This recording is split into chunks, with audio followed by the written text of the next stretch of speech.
Many Native communities are coming together to prevent suicide, but it is important to think about community readiness before you start a prevention program.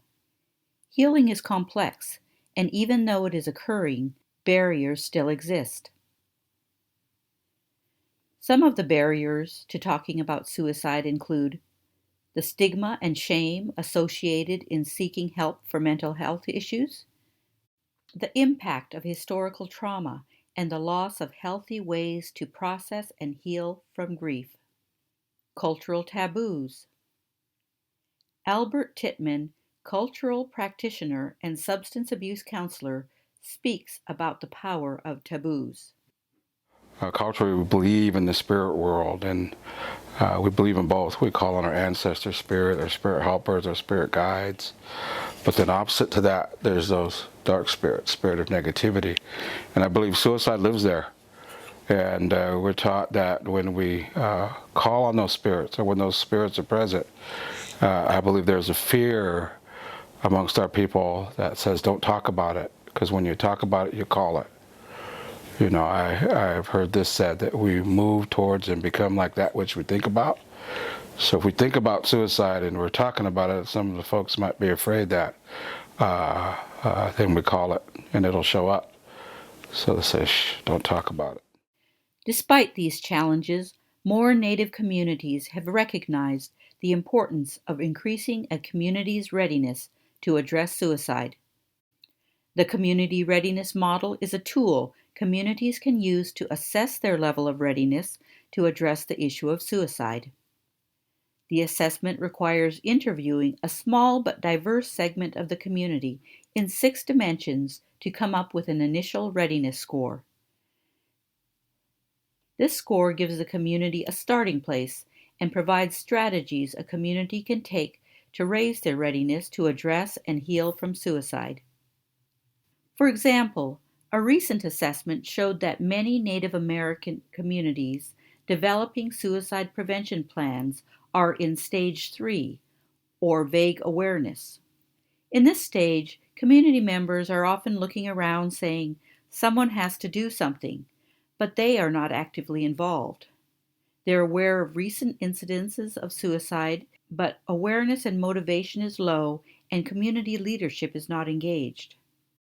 Some of the strategies communities at this stage are using to raise awareness are: we're making several contacts per week in our community to inform community members that suicide is preventable. We respect our culture by talking about the importance of honoring life. While present at local events, creating posters, or just meeting with friends, coworkers, or relatives to talk about the issue. Slowly, we're making progress, and people are feeling more hopeful that we as a community can prevent suicide. Luther Talk, Dakota and Dene works with the Upper Sioux tribe and shares some of the actions his program is taking.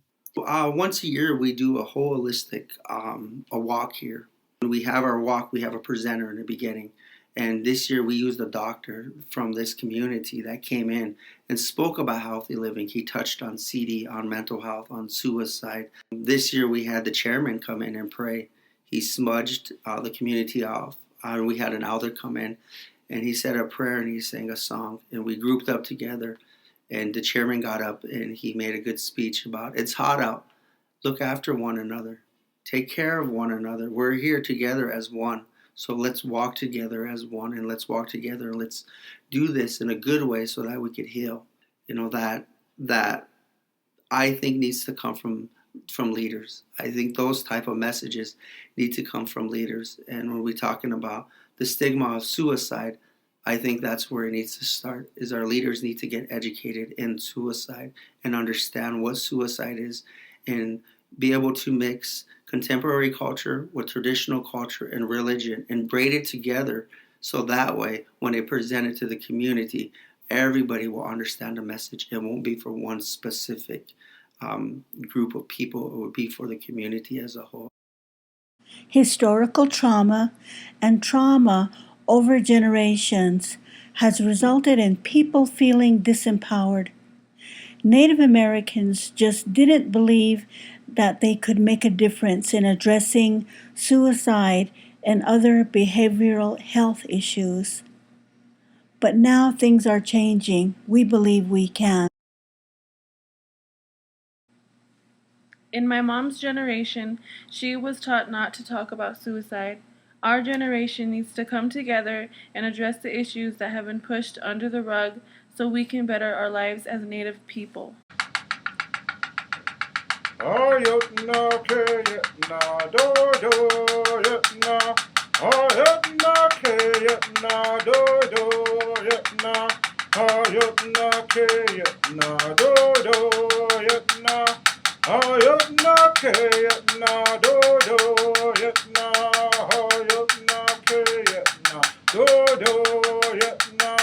Doctor, one